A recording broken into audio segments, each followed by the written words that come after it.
अखिल भारतीय मराठा महासंघाच्या वतीनं नाशिक येथे शनिवारी दिनांक 10 ऑगस्ट रविवार दिनांक 11 ऑगस्ट 2024 रोजी राष्ट्रीय प्रतिनिधी अधिवेशनाचं आयोजन केलेलं आहे। या अधिवेशनामध्ये कला, क्रीडा, साहित्य, उद्योग, सहकार, शिक्षण, कृषी अशा विविध क्षेत्रातील संस्थात्मक क्षेत्रातील काम करणाऱ्या मान्यवरांना निमंत्रित करण्यात आलं आहे। या अधिवेशनात पूर्वसंध्येला नाशिक शहर व जिल्ह्यातील विविध क्षेत्रातील नामवंतांची गोलमेज परिषद आयोजित केली आहे।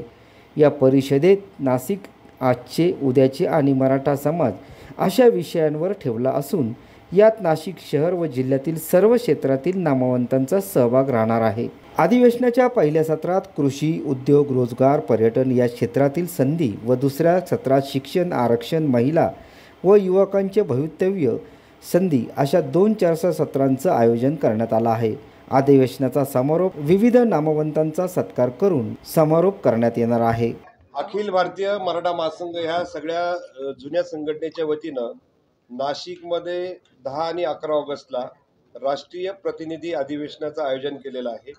मराठा समाज नाशिकमधला आणि देशव्यापीमधला विविध क्षेत्रात संस्थात्मक नेटवर्किंगमध्ये नेतृत्व करणाऱ्या सर्व लोकांना एकत्रित आणून मराठा समाजाचे शिक्षण, आरोग्य, कृषी, सहकार, आरक्षण, त्यानंतर उद्योजकता अशा विविध विषयावरचं विचारमंथन करून पुढच्या 25 वर्षाने मराठा समाजाने कोणते प्रश्न हाताळून पुढे जाण्याची आवश्यकता आहे या विषयावर एक मोठं विचारमंथन आम्ही या ठिकाणी गोलमेज परिषदेच्या आणि अधिवेशनाच्या माध्यमातून आयोजित केलेलं आहे। त्याला देशातून सर्व नामवंत सगळे या ठिकाणी उपस्थित राहतील आणि नाशिकमधले सुद्धा विविध क्षेत्रातील सगळे नामवंत या ठिकाणी उपस्थित राहतील आणि त्या दृष्टिकोनातून आयोजनाच्या तयारीसाठी आज बैठक होऊन पूर्ण अधिवेशनाची जोरदार तयारी या ठिकाणी सुरू केली आहे। किती दिवस आहे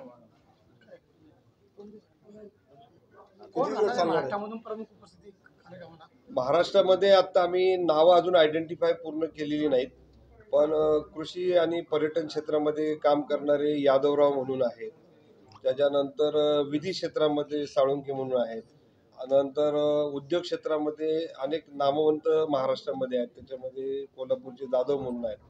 असे वेगवेगळ्या क्षेत्रातली ज्यांची लिडरशिप ही फॉलो करणारा एक मोठा वर्ग आहे, तर ती बिझनेस लिडरशिप किंवा ॲग्रिकल्चर लिडरशिप मधले सगळे नामवंत आपल्या नाशिकमधले विलास शिंदे आहेत त्या ठिकाणी, त्याच्यानंतर आमचे पुण्याचे 2-3 उद्योजक आहेत। असे सगळ्या क्षेत्रातली लोक आम्ही या ठिकाणी बोलवले आहेत। याच्यामध्ये राजकीय प्रतिनिधित्वापेक्षा मराठा समाजाला विविध क्षेत्रातल्या लोकांचं मार्गदर्शन घेऊन पुढे जाण्याच्या दृष्टिकोनातून ह्या अधिवेशनाचं महत्त्व आम्ही अधोरेखित त्यासाठी